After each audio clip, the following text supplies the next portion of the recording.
Que nesse vídeo eu vou trazer os resultados da Armac referente ao segundo trimestre de 2026 e a gente vai ver os pontos positivos, os pontos negativos e ver se ainda é uma oportunidade para o investidor. A gente vai começar aqui pela descrição da empresa, né? Então a empresa trabalha no segmento de locação de máquinas, então ela trabalha com máquinas pesadas, como a gente está vendo na tela aqui, né? Então são movimentação de terra, movimentação de granel, empilhadeiras, são vários segmentos que a empresa atende. Então ela está há mais de 10 anos construindo, né, essa plataforma, e ela trabalha com contratos recorrentes de locação, contratos feitos sob medida, né, e contratos de curto prazo.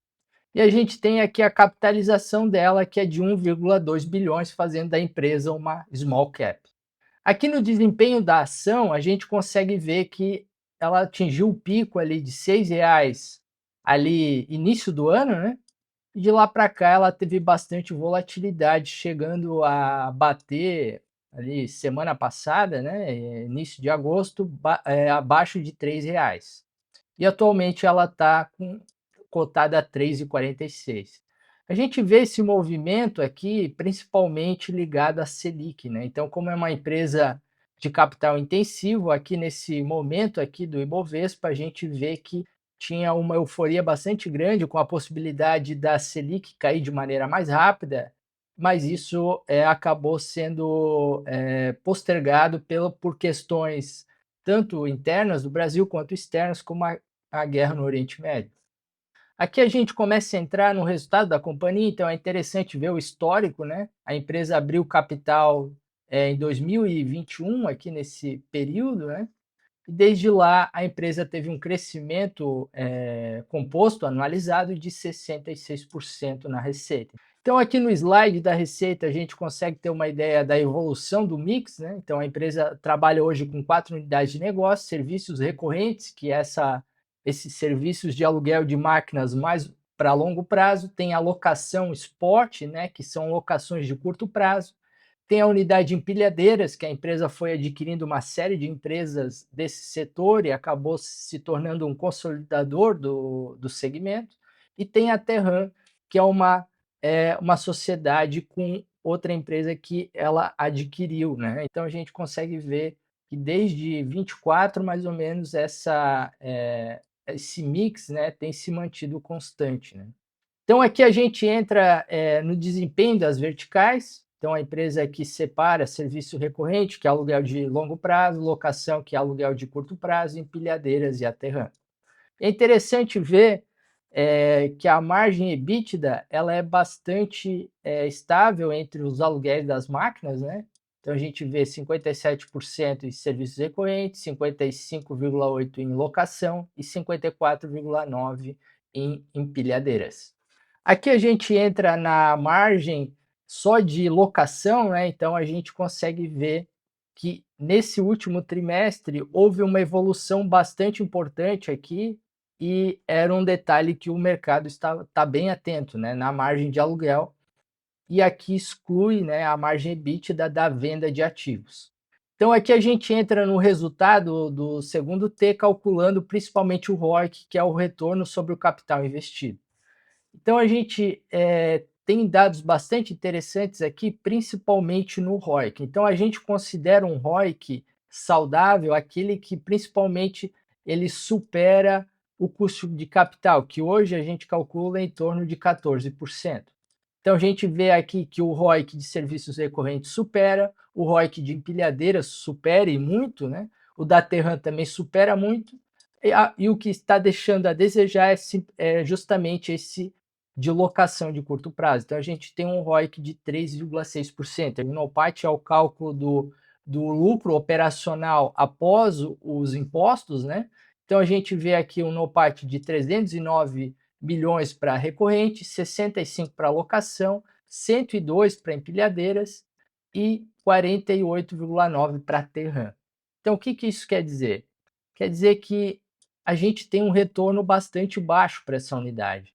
Então tem que existir uma otimização desse capital investido. Isso vai se dar de inúmeras maneiras. Primeiro, a empresa organizando melhor qual que é a demanda real dos seus clientes, se é movimentação de terra, que tipo de máquina. Então, vai fazer essa quantidade de máquinas locado para essa unidade ter uma utilidade maior.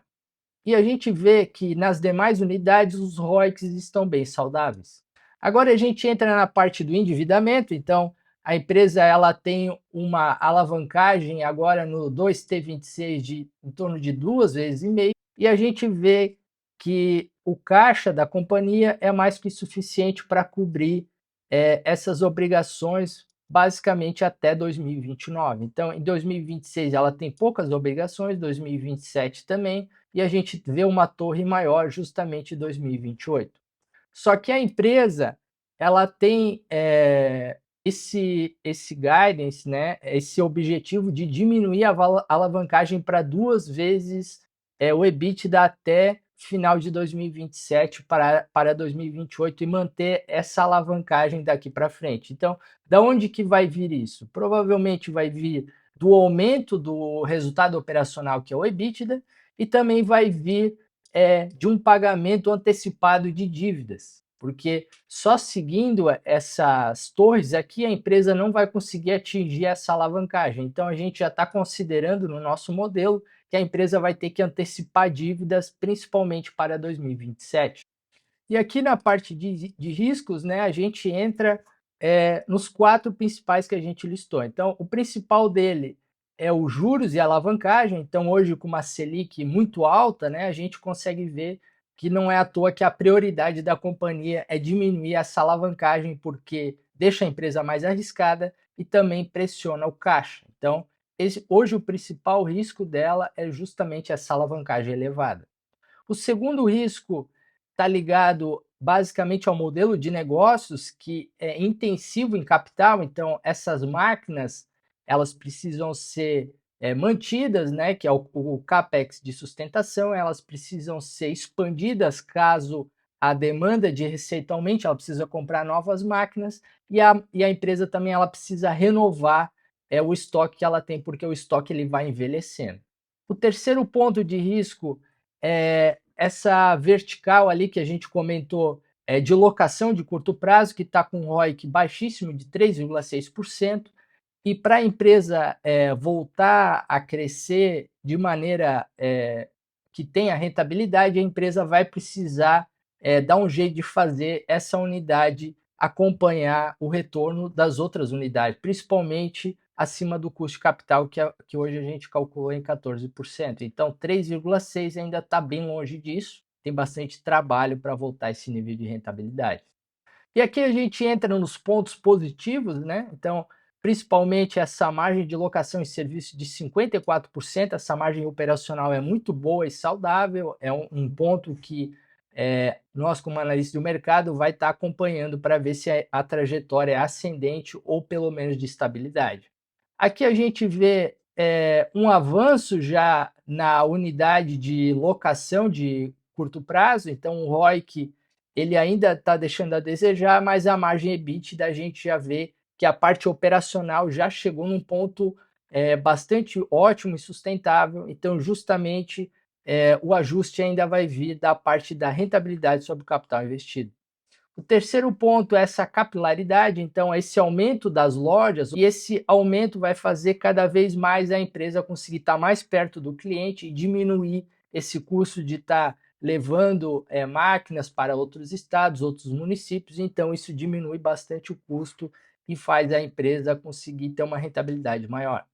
E o quarto ponto é essa unidade Seminovos, justamente, né, com 19 lojas, e ela possui já uma receita de 145 milhões com uma margem próxima a zero. Então, por que é uma margem próxima a zero? Porque o objetivo dessa unidade não é necessariamente dar lucro para a companhia, e sim fazer com que essa máquina lá no final do ciclo dela, onde ela já está pedindo já para ser renovada, porque já não atende à necessidade dos clientes ou tem um custo muito grande por manutenção, ela consegue renovar esse estoque praticamente a zero. Então, esse é o objetivo final. Esse gasto que ela teria para renovar o estoque, ele é financiado pelas unidades seminovos.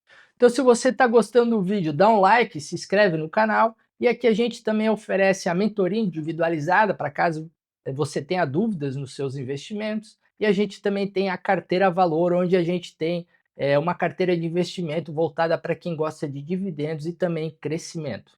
Aqui a gente entra no slide do histórico de dividendos. A empresa pagou dividendos desde o seu IPO. Isso é uma informação que a gente considera bastante importante. Então, a gente tem aqui é, a cotação média, né? Então, a gente vê como no IPO o valor da ação ele estava bastante inflado e aqui ele foi caindo ano a ano, chegando ali numa cotação de 4,20 ali no início de 2026 e agora a gente tem até uma cotação menor. Então hoje a gente vê principalmente esses dividendos aqui que foram pagos não, que a Datacom foi ali em janeiro, começo do ano, já proveu para o seu acionista um dividend yield de quase de 10%. E aqui nos outros anos, né, a gente vê os outros dividend yields que foram bastante interessantes. Então, a conclusão aqui para o resultado do semestre, a gente vê como uma avaliação neutra, né? Eu acho que não teve nada de especial, ele veio em linha com o que o mercado já previa. A gente vê como principal destaque o EBITDA de locação e serviços, que trouxe essa margem super saudável aqui, consolidada de 54%, e a gente vê ainda espaço para melhorias. O principal ponto de atenção é a alavancagem da companhia, que hoje está ali em torno de 2,6 vezes. Então, quanto mais a empresa conseguir desalavancar e trazer ali para próximo de 2 vezes, seria o ideal, que é até o objetivo da empresa para 2027. E aqui a situação da companhia hoje seria essa, né? Que a rentabilidade operacional, como a gente viu, melhorou bastante, né?